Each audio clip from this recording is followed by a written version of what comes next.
Bueno, en este último vídeo vamos a intentar hablar de la parte práctica de la impresión 3D.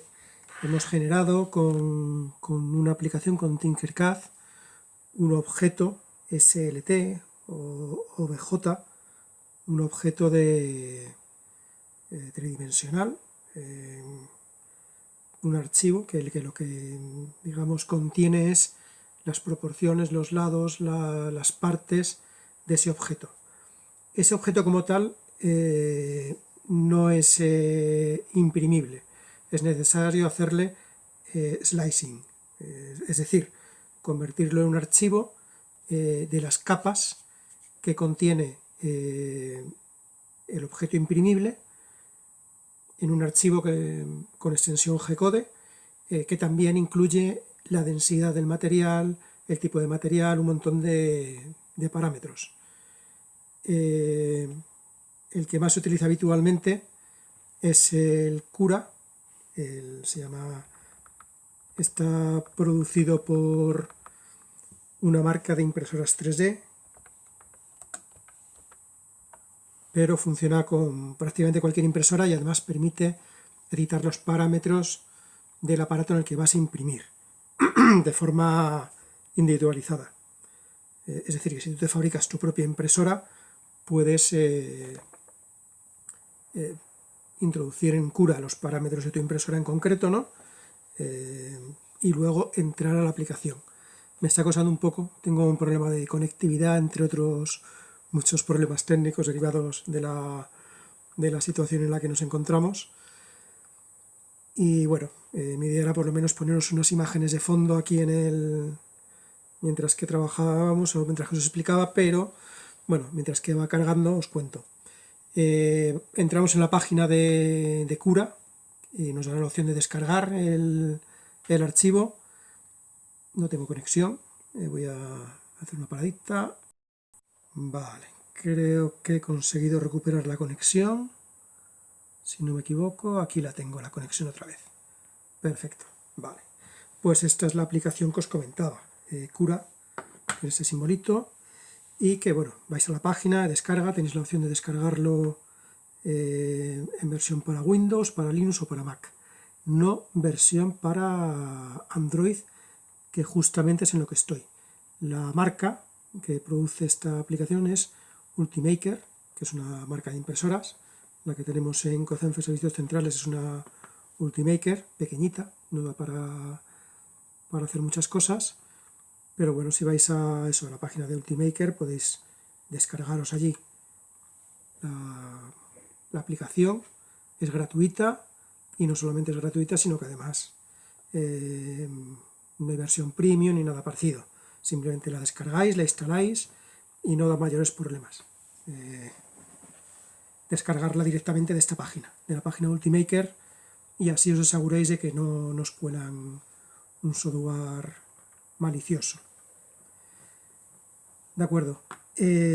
Una vez descargada la aplicación, que no os voy a poder enseñar, tiene una interface bastante parecida a cualquier parecido a Tinkercad o a Thingiverse, ¿no? Se ve el objeto en un espacio en el que podéis orbitar, podéis desplazar de un lado para otro, podéis hacer rotar y podéis hacer zoom, y luego seleccionando el objeto en sí mismo también podéis hacer algunas operaciones sobre él, que son de cambio de tamaño. Podéis cambiar el tamaño del objeto a modelar y también podéis actuar sobre su simetría y sobre alguna cosa más. Si tenéis un modelo, podéis hacer el simétrico.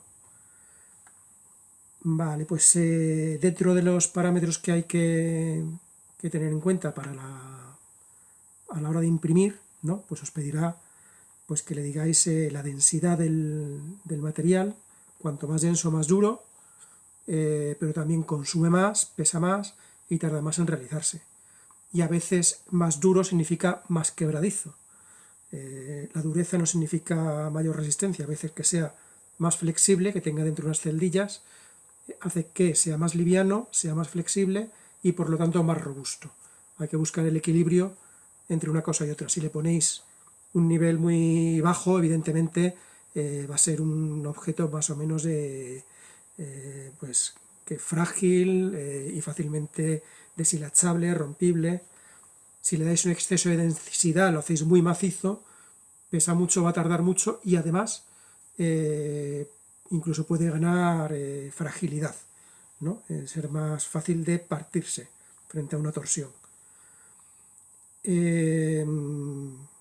Una vez que introducéis el archivo SLT, por ejemplo, podéis desde ahí exportarlo ya directamente a uno que podéis lanzar a la impresora para imprimir. En el caso de las Ultimaker podéis hacerlo a través de un cable USB conectado al ordenador o también a una tarjeta SD, la introducís en la impresora y la impresora lee en el menú cuáles son los objetos que tiene dentro, elegís uno y lo imprimís.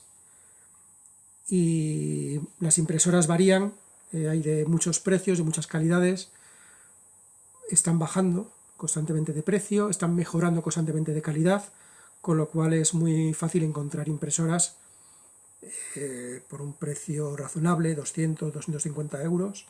Podéis comprar una máquina tipo Prusa, que es un tipo de impresora así muy extendido. Creo que en Leroy Merlin tenían una en torno a 250 euros de mucha calidad, que realmente con ella podéis hacer prácticamente cualquier cosa. No recuerdo ahora mismo, creo que era la Ender 3. Y bueno, hay que tener en cuenta el volumen de la impresora que pueda imprimir. Tiene 3 ejes, X y Z, normalmente un plato cuadrado, y también una altura, una cantidad que puede imprimir. Cuantos más centímetros pueda imprimir, pues podéis hacer cosas diferentes. Nosotros la que tenemos, por ejemplo, ya os comento ahora mismo, que vamos a adquirir unas en cuanto pase esta situación, pues esa impresora, esa cama, permite hacer objetos de 10 por 10 centímetros de ancho y largo por 10 de alto. Entonces, es muy difícil hacer un objeto funcional, salvo pequeñas herramientas o partes, componentes de otras máquinas. Tenéis que tener en cuenta también que hay impresoras que tienen una cama caliente o una cama fría.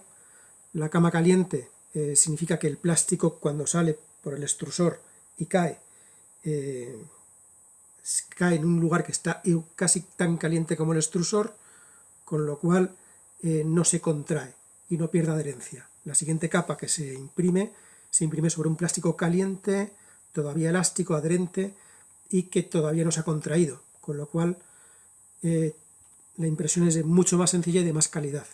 Las camas frías, las camas que son un vidrio, el problema que tienen es que cuando cae el plástico se contrae por el frío y se vuelve menos adherente porque se solidifica rápidamente, con lo cual la primera capa genera muchos problemas empezar a imprimir. Una vez que ya está más o menos imprimiendo y imprime plástico sobre plástico, ya hay menos problema, pero empezar a imprimir muchas veces falla dependiendo de factores muy difíciles de controlar, ¿no? Incluso la temperatura y la humedad de la sala en la que estáis. Como os comentaba en otro vídeo, esto es química, y claro, física y química se pegan bastante a veces, con la lógica y la matemática, que es la que guía las reglas de los espacios virtuales, que son más simples que los espacios reales, que son muy complejos y que tienen una complejidad que llega al nivel molecular, ¿no? Tenéis que tener en cuenta la temperatura de la cabeza, la extrusión. La extrusión es el derretido. Se hace a una temperatura determinada, varía de un material a otro, dependiendo de qué material utilices para imprimir. El más habitual es el PLA y casi todas las impresoras la podéis programar para un tipo de plástico, un grosor del plástico de la bobina y para un número determinado de cabezales, de extrusores. Normalmente viene con uno o con dos, pero cada vez son más complejas y vienen con más. Más extrusores permite trabajar con plásticos y con materiales diferentes y hacer incluso usar eso, plásticos solubles. Un plástico soluble usado entre las capas de un objeto hace que luego ese objeto lo sumerjas en una solución que disuelve el plástico soluble y que elimine, con lo cual permite geometrías mucho más complejas, incluso partes móviles, ¿no? Algo que es imposible si lo hacemos nada más que con un solo extrusor, ¿no? Porque por ejemplo, los eslabones de una cadena son imposibles de hacer y que sean móviles mediante un solo extrusor, pero si usamos dos tipos de materiales y uno de ellos es soluble, se puede eliminar y quedan, pues eso, ¿no? Cadenetas, por ejemplo, de plástico que se pueden hacer. Es una de las muchísimas posibilidades que ofrecen cada vez más las impresoras. Hay impresoras mixtas, industriales, que permiten utilizar metal en polvo, que permiten mezclar distintos tipos de materiales, hacen auténticas maravillas y avanza a un ritmo brutal esta tecnología y permite hacer cosas cada vez más complejas, pero también en este nivel aficionado nos permite avanzar y hacer muchas cosas interesantes. Sobre el tema de la impresión 3D, sin una impresora 3D aquí físicamente, sin una impresora 3D que podáis manejar desde allí, pues se queda un plano un tanto teórico, pero además es algo que requiere el ir pegándose, el ir trabajándolo poco a poco y el ir enfrentándose a los problemas y trabajar en comunidad.